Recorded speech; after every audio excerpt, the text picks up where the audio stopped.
when you hear the joyful melody? Would you think of the fate of the little Indians? Their miserable fate ensnared by an unending genocidal nightmare.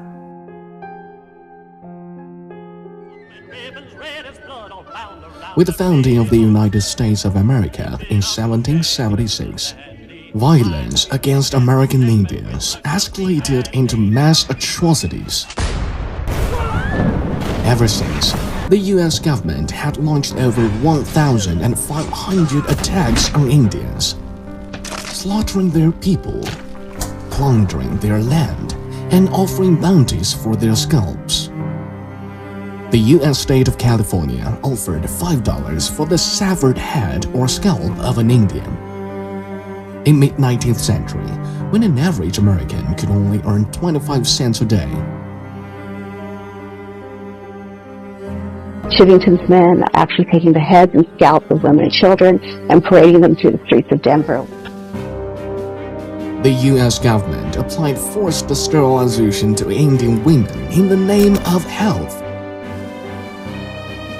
In the early 1970s, nearly half of Indian women of reproductive age were sterilized. As a result, many small tribes became extinct.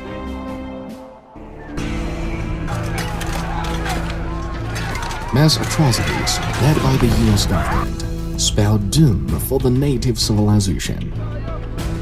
In 1492, there had been 5 million Native Americans. By 1900, only 237,000 were left.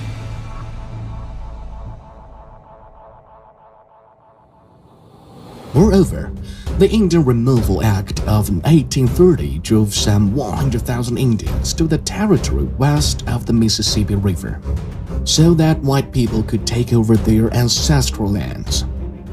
From sweltering summer heat to biting winter cold, those Indians had to walk 60 miles a day.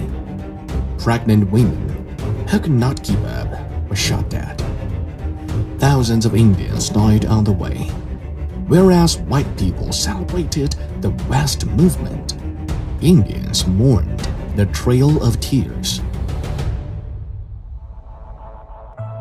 By the mid-19th century, the U.S. government had relocated most Indians to the remote and barren lands to the west of the Mississippi River, the so-called Indian reservations. In the Indian reservations, Indian children were forced into boarding schools where they were not allowed to speak their own language, wear traditional clothes, or carry out any Indian-related activities. Hungry, diseased, and abused, many children lived and died in misery. I got hit so much I lost my tongue. I lost my native tongue.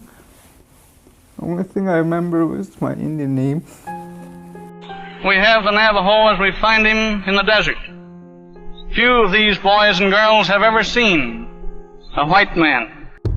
A total of 367 such boarding schools